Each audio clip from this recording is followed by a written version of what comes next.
Today, I wanted to do a video where I just hang out with you guys and chat. I have some new plans for how I want to handle the channel. And so, today's video won't have any visual background, no camera or anything. I hope you don't mind. I'm planning to try to change my release schedule to be a video every 3 days instead of every 7 to 8. Now, that is quite a jump, but I think it is doable. So, what we're going to do is release more videos with different visual backdrops like this one, and then every so often, maybe once a week roughly, I'll do videos with the full proper camera setup, such as the Pokemon card unboxing video that I've been wanting to do for quite a while.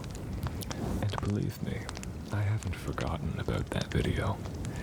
The box of cards is actually sitting on my shelf to this very day, and I am perpetually tempted to open it, but I will be waiting until it is time to make a video out of it.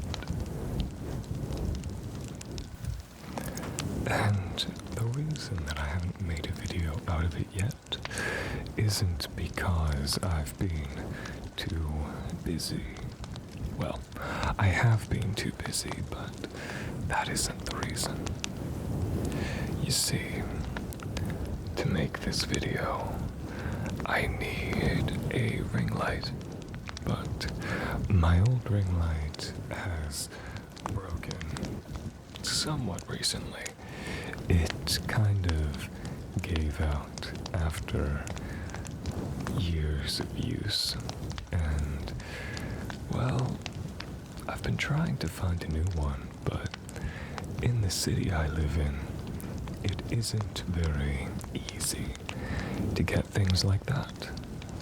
There used to be this shop just down the road, and they would sell ring lights and all kinds of equipment that I might need for making videos.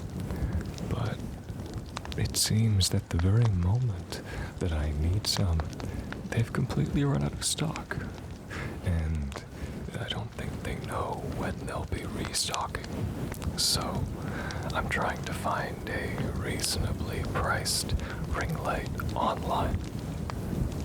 And whenever I can get some kind of suitable replacement, I'll be making that card unboxing video. I'm quite excited for it myself, and I hope you are too. As of late, my videos have been attempting to follow a schedule, but that schedule is hard to upkeep. And the reason that schedule is so hard to upkeep is because my work schedule is interesting. It's quite inconsistent, and sometimes it only gives me about 8 hours between my shifts, so being able to come home and record and edit and upload a video, it isn't always something I can do. But something kind of weird happened just recently. You see, I was expecting to have another busy week, but I've actually been given 5 days off. And to compensate for that, I have 5 days on, where there would usually be breaks between it, which is all very strange. It's something to do with how many of our employees are students and how many of them aren't and whatnot. Things that aren't that important to me. What is important to me is I'm going to have basically a full week to do whatever I want. And so I will be using that time to make videos.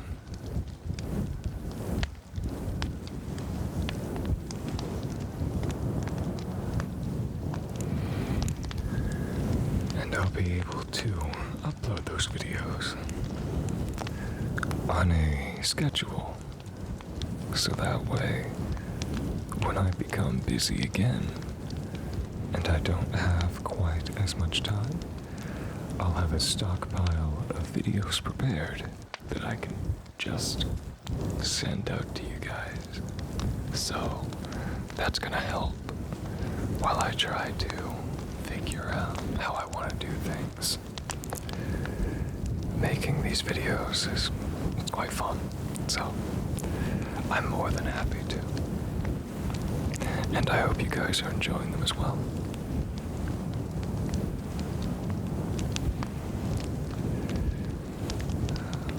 Once again, we are recording this with a slightly different setup. This time, our setup is in an entirely different room, which is partially why there's no camera. I couldn't really figure out how to get a camera set up in this room. And, well, usually I would. You see, my apartment is a townhouse. I live in the main floor of a townhouse that's being rented out as an apartment on its own. But this apartment, it's very old, and its ceilings are copiously high, like 13-foot ceilings, which sounds really cool. It makes me feel like I'm way more important than I am. But the issue with that is that it makes it incredibly cold in the winter months because all of the heat just goes up to the ceiling, and the ceiling is so high up that I don't get any of it. But the layout of the apartment is pretty interesting. My living room is effectively just an entryway, but it's a pretty massive entryway because this apartment used to be like basically a mansion, like it's a 4-story townhouse. Or it might be 5. I don't know. Because I guess there is a basement unit too. Anyway, it's a huge, huge building. And the entryway genuinely is like as big as my parents' living room. So I don't mind that at all. And you guys have seen a little bit of it, such as the armoire I have set up that holds all of my collectibles and such. And then there's the curtain that I have set up that blocks off the hallway to the kitchen. I also have an accent wall in that room with a fireplace attached to it. Now, I was going to use it in the videos, but unfortunately it doesn't exactly make a natural fire sound, so I decided not to. But I might use it as a backing visual without any audio. We'll see. But you see, because that room is so big and I have to do what I can to make it viable for me to record, such as hanging up blankets and curtains and such to mitigate echo, and even then, there's a hallway right on the other side of my living room wall that leads to the main lobby, where a washing machine and a dryer are located, and they are so incredibly loud. As a matter of fact, they're running right now. There's also a fairly busy road right in front of my living room window. So, unfortunately for me, if the people outside want to be loud, the video kind of gets dominated by that, as made very evident by my last video, where there was car after car after car. And while I do like to play water ambience in my videos sometimes, there's also the sound of my cat's water fountain that gets picked up in that room. So what I've done, you see, since I live alone, I use my living room as a bedroom because it's the biggest, nicest room in the apartment. So naturally, it's the room I want to spend all my time in. But I do have a bedroom, a specifically allocated bedroom that I don't use. So for about a year and a half, this room was nothing more than a storage room, and I didn't mind that.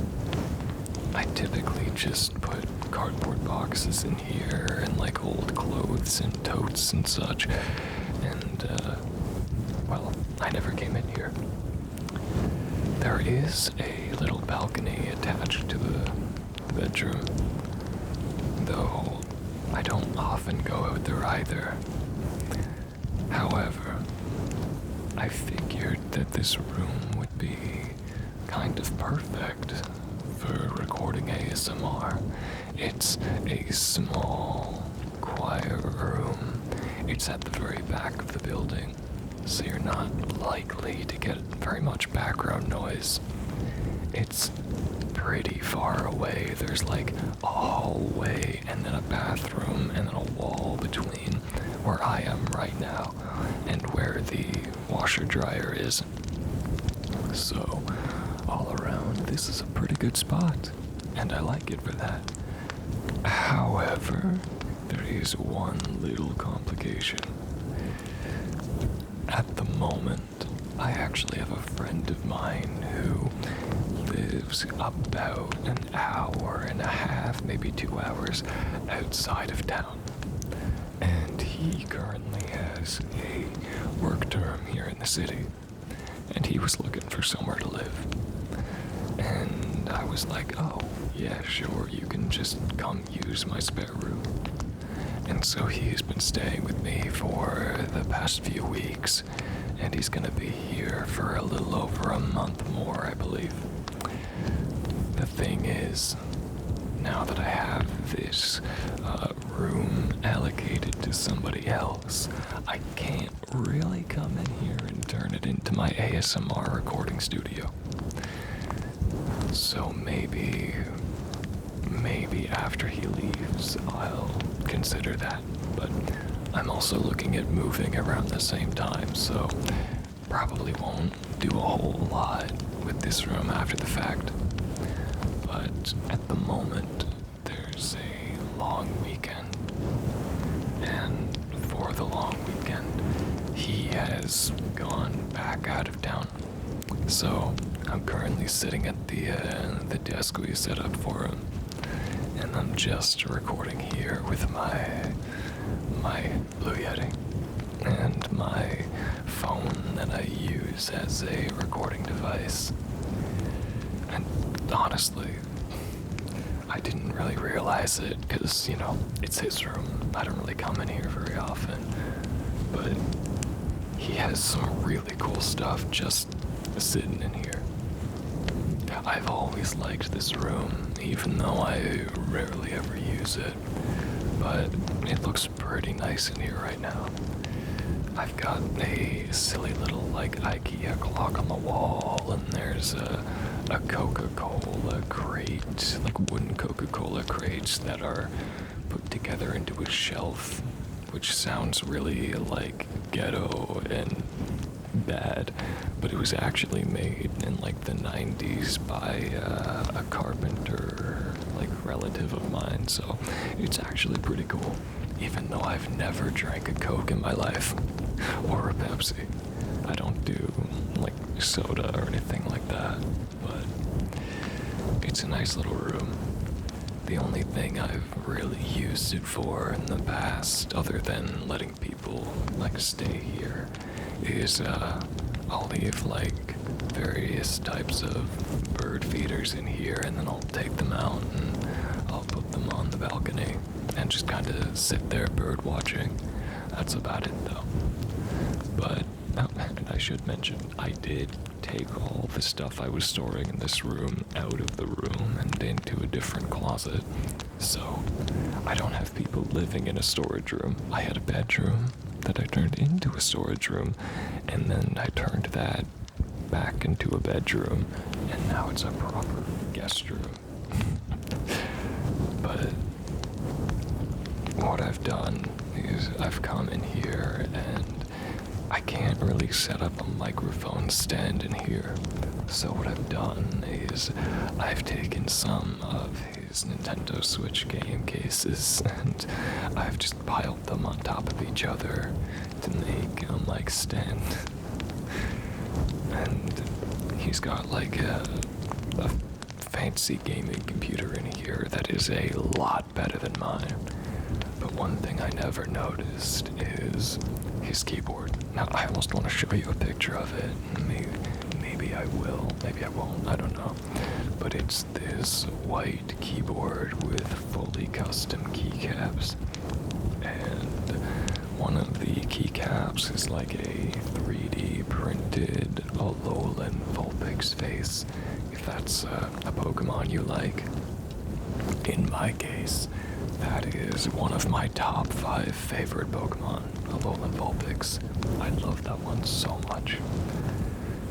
He's also got like a full Japanese keyboard, which is interesting. I didn't think he knew Japanese. Maybe he doesn't.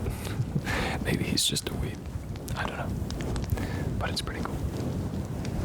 There's like hiragana on almost every keycap. Some of them have like English characters and hiragana. Some of them are just smiley faces. The backspace is hiragana.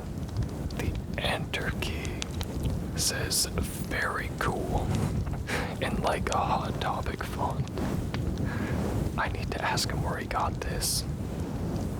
There's also so many magic cards in here, and like a fancy watch sitting right next to a bag of Lucky Charms, except it's only the marshmallows. You know, it's kind of hilarious looking at this room and then comparing it to my living room. My desk and my computer space are all like, I don't want to say rustic, but they kind of do have that vibe. Like, my setup feels like somewhere that like a forest hobbit would be living, and I guess gaming, because I have like a 2000, like roughly $2,100, $2,200 computer. But the thing is, it's like 6.5 years old. So while it was a beast back in the day, nowadays it's not the best. It's not bad, but like it could be a lot better. A lot better. And on my list of things to do is get a completely new PC. I want to build an entirely new one from the ground up. And then I'll have my extra one for video editing, rendering. It'll hold all of my footage. And then I can also go ahead and host dedicated servers for, Minecraft, Corekeeper, Terraria, all that stuff. Very fun. And honestly, that sounds like it could be a really fun thing for the videos on my other channel, which I haven't linked the two yet. I'm planning on posting a video on my main channel and hopefully linking the other one and this one together, so anyone who wanted to see what I do outside of ASMR can go and see that. And my viewers from over the years on my hobby channel, many of which who have asked me to do ASMR, can finally get their wish. I'm thinking that after we have at least 5 videos on this channel, I'll go ahead and break down the wall, the barrier, and we'll see. Maybe people will like it, maybe they won't, I don't know. I think, I think a lot of the people who wanted the ASMR content are kind of gone, but I guess they're not. I used to make videos for Final Fantasy XIV, and for some reason, a majority of those videos have netted me, whether it be direct messages or Reddit comments or even just actual comments on the YouTube videos themselves, asking me to do ASMR. But I haven't really made a whole lot of anything on that channel in a long time because, I think I talked about it already, but since I don't have as much time anymore and videos for my main channel, they take a lot of time to research, record, and edit. Sometimes a video takes a combined 14 hours to make, and when I only have 2 hours every day that I can spend editing or recording or doing basically anything that isn't chores, cooking, or sleeping before I go back to work, it feels like it's not really worth it to work on that channel right now. Which is unfortunate because that channel was really having a bit of a boost, and had I had the time to keep making things there, I think I could have done some really cool stuff. But that's a story for another day. All my focus now is on this channel, because with this channel, I don't need to sit down and research for multiple hours, and I don't need to spend hours editing the video and subtitling, and maybe I'll make a video on this channel just talking about editing. I've been editing videos for about 9 years now as a hobby. I've done a few commissioned edits for people, but I don't really advertise it anywhere. I used to a little bit, but most of the projects I've done have been for people I know in person. A friend of a friend has a local band and they're doing a music video, and they're like, hey, I know a guy who edits stuff and knows this kind of nerd shit, and they hooked me up, and I'm like, yeah, sure, I can go and make that for you. I've done, honestly, mostly stuff for bands, but could be fun to do, gaming edits for people and such. But right now, I don't think that's exactly what I'm looking at doing. Now, maybe that could change. I wouldn't mind it.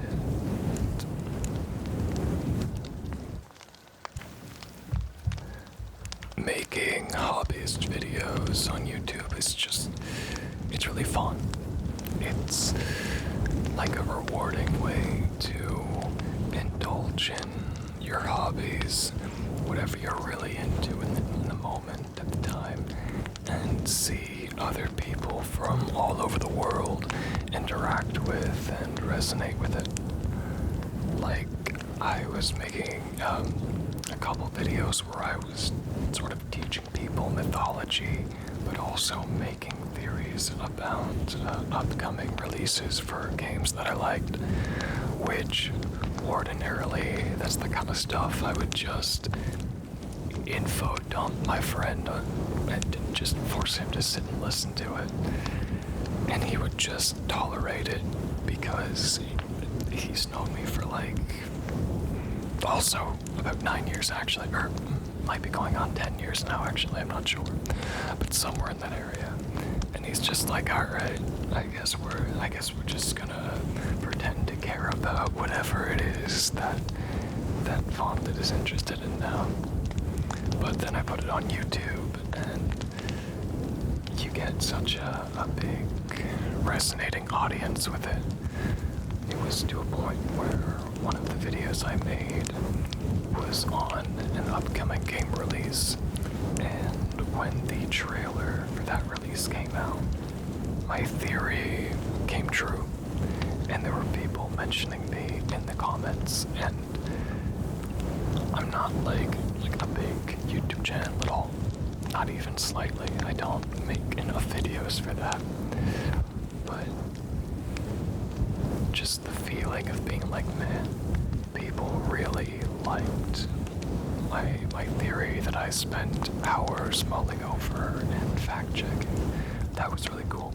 That was a really, really, like, how do I put it? It made it feel like there was this whole side to my favorite hobbies that I'd never even been made aware of. And that's exciting. And now here we are with ASMR and getting to see the comments from you guys about what you like. And while every video I do say like, hey, if there's anything you don't like, let me know, because that's like the easiest way for me to improve. If you don't like something, you tell me, and then I can be like, yes, this can be changed somehow, and then I figure out how to change it. But no one has actually said anything like that as far as I remember, which I don't know if that's a good sign, or maybe it's just an indicator that you guys are really nice, which I'm not complaining about at all. But this is something that I want to explore more and make more varying types of videos for. So this video is another example of that. I want to try expanding into doing these more relaxed, quick videos where I don't need to set up a whole lot of anything. I can just kind of chat with you guys and see how you're doing and talk about whatever's going on with me. And we'll see if you guys enjoy this kind of content. And kind of the same thing, but in like the opposite direction. There's also other kinds of videos I want to make that are way more intricate and time-consuming and would warrant a similar level of editing to what I do on my other channel. And the reason I'm not doing those yet is, well, it's money. I really do not have very much money right now. A lot of things that I'm paying for. So unfortunately, I can't really spare like anything. But as soon as I can, I want to buy a Tascam microphone. You see, as I live in a that's good English. As I live in a very rural area, there's lots of cool stuff that I can go and explore without a whole lot of difficulty.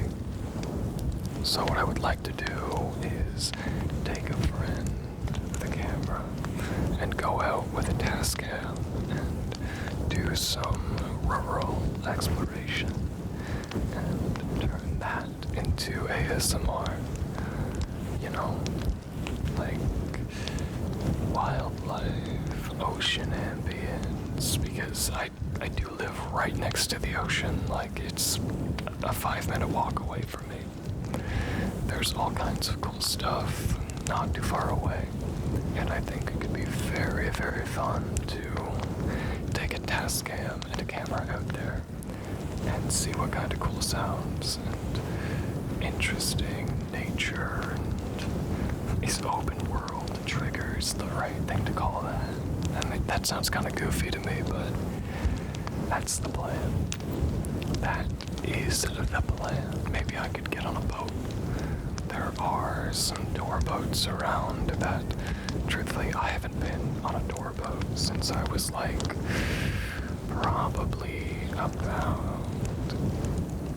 15 years old, maybe 14. And I loved it.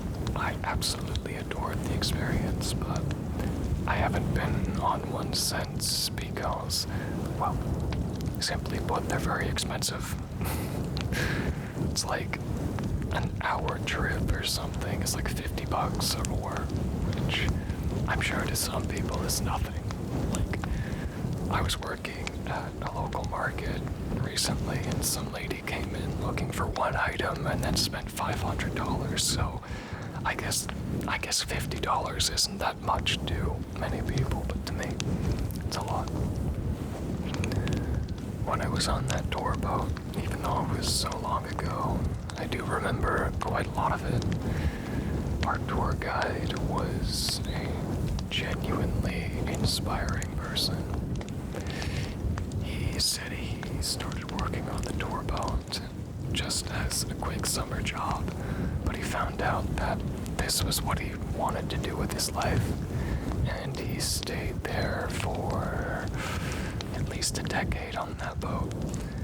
He also was super athletic. Like, we were out pretty far from land.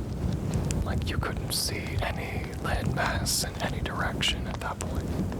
And I was leaning over the side of the boat, looking out at the seabirds and the whales and all that stuff that we were there to see. And I was wearing this bracelet that I'd purchased a few days earlier. It was like, actually, I don't remember the style of bracelet. They kind of went out of fashion, but they're like these really thick leather bracelets, and then they'll have like beads with various things engraved onto them, and then like one really long flat bead that has some kind of symbol on it. On the very, very face of the bracelet, kind of like if it were a watch, that's where the watch head or watch face would be. And the strap on the bracelet wasn't as secure as I thought it was. And the high wind from being out on the ocean, it blew the bracelet completely off of my wrist. Thankfully, however, it did get hooked on the side of the boat. Not anywhere near where a person could feasibly get to it, though. And someone saw it fall off, and they kind of made like a loud, distressed noise, like they were sad for me. And I guess that made the tour guide think that someone had fallen off of the boat. So he ran over and he looked over. He's like, "What happened? What happened? Is everything okay?" And the lady next to me was like, "Oh, his bracelet fell off the side." And he was like, "Oh, is it that right there?" And he pointed at something, and I was like, "Yeah, that was formerly my bracelet." And he was like, "I got this." And he just jumps off the side of the boat, like just vaults off the side, no life jacket, no nothing. And he begins to climb along the side of the boat like he's some kind of like movie star or something, or like an Assassin's Creed character. And he's like shimmying along. And, you know, actually, seeing as I've gotten into rock climbing recently, it does kind of remind me of that. He was climbing along the side. He climbed up to one of the windows where the captain would be. be able to see him, and he just like stuck his face in, like, hey buddy, I'm currently hanging off the side of the boat. Grabbed my bracelet, and then he proceeded to climb along the entire other side of the boat instead of just retreating and coming back up the way he went down, just because he could. And then he vaulted back up the side of the boat after climbing up to get to the top deck where we were again. And I was just watching him, like, amazed. Especially because around that point in my life, I was attending a gymnastics gym weekly. I was doing parkour specifically, and I was being trained for parkour. So seeing this dude, who was like probably 10 years older than me, absolutely just going insane out on the open ocean, was one of the coolest and most inspiring things I'd ever seen as a teenager. And so it's really sat with me all these years later. And interestingly, I think that guy is actually still working for that tour company. I highly, highly doubt he remembers me, but maybe I'll go back there whenever I have the money and see if maybe he does. And maybe I can do that video there. Who knows? We'll see. Anyways, as much as I'd like to stick around, I've got limited time left before I have more things I have to do. So, I hope that you enjoyed this video. I hope that this style of content is something you guys enjoy. And if there's anything you'd like to recommend or request, please do let me know. With that,